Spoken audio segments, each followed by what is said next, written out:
मैं सत्कर्म का प्रमाण देने वाली भक्ति हूँ। मैं मानव को सत्कर्मी बनाने वाली पूजा हूँ। द्वितीय संसार के पहले दैत्य वज्रांग को जन्म देकर उसे ब्रह्मदेव से अमरता एवं स्वर्ग सिंहासन प्राप्त करने के लिए प्रेरित करती है। देवर्षि नारद से ये समाचार सुनकर देवराज इंद्र चिंतित हो जाते हैं। श्री महागणेश की कृपा से देवी सरस्वती और देवी लक्ष्मी संसार पर कृपा करने के लिए उत्पन्न होती हैं। देवी लक्ष्मी भगवान विष्णु के सम्मुख वैकुंठ में प्रकट होती है।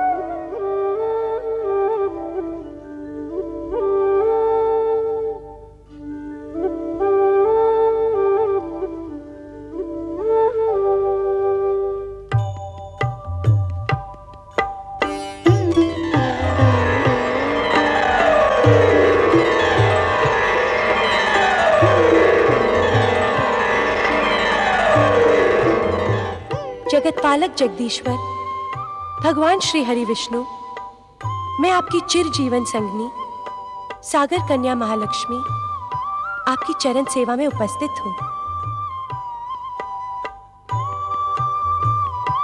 हे करुणा के सागर श्री हरि, तनिक अपने कमल नैनों को कष्ट दें और इस चरणदासी पर अपनी कृपा करें।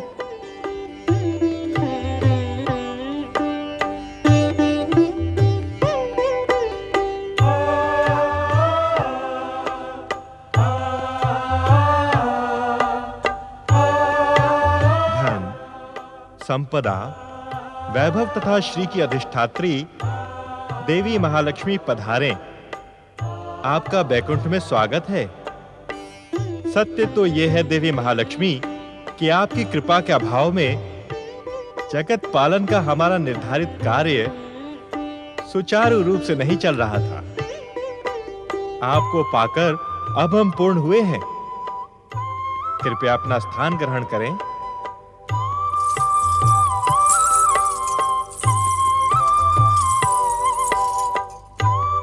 तो मैं हुई हूँ स्वामी। हम दोनों ही पूर्ण हुए हैं देवी लक्ष्मी। पधारें। हम दोनों मिलकर सृष्टि पालन के पावन कार्य में अपना योगदान दें।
प्रणाम सृष्टि के रचनाकार ब्रह्मदेव।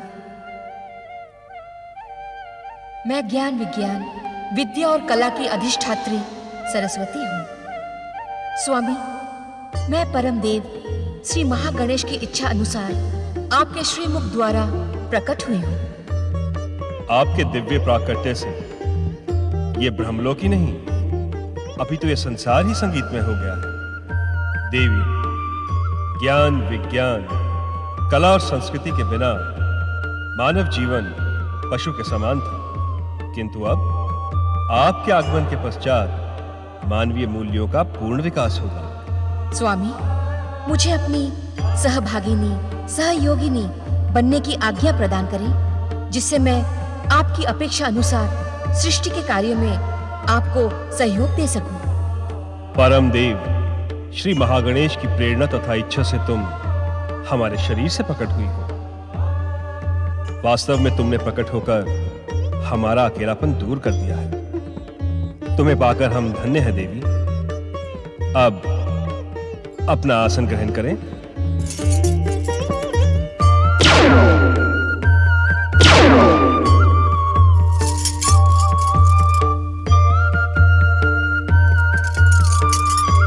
सृष्टि के रचनाकार ब्रह्मदेव का साथ पाकर वास्तव में धन्य तो मैं हुई हूं स्वामी।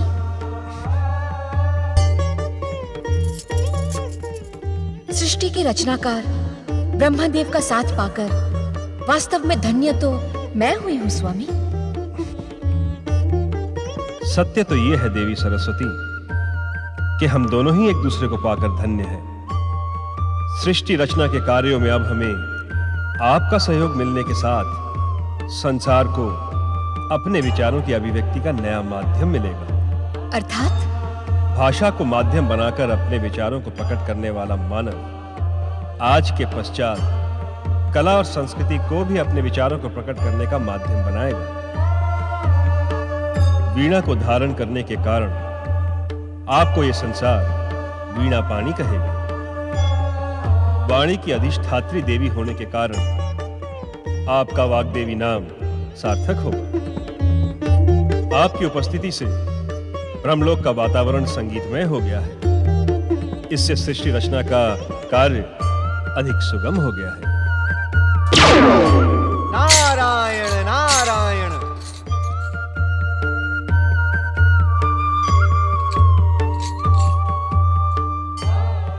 देवी सरस्वती, ये भगवत भक्ति का प्रचार करने वाले परम नारायण भक्त और हमारे मानस पुत्र देवर्षि नारद हैं। और आप स्वर्गाधिपति देवराज इंद्र।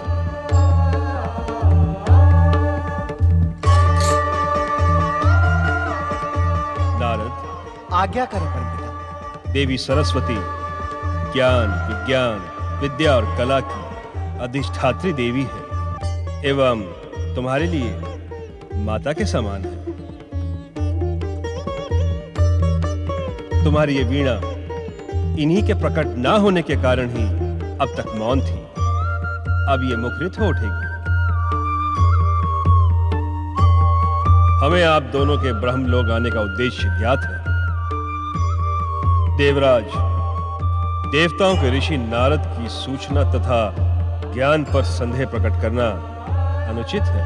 मैं क्षमा प्रार्थी हूं परमपिता, किंतु क्या देवराज, दिति पुत्र वज्रांग की तपस्या से भयभीत होने की कोई आवश्यकता नहीं। अर्थात आप उसे वरदान देने नहीं जाएंगे? एक तपस्वी को उसकी तपस्या का प्रतिफल अर्थात वरदान देना हमारा परम पावन कर्तव्य है। नारायण नारायण। अपनी बात तनिक स्पष्ट करें परमपिता।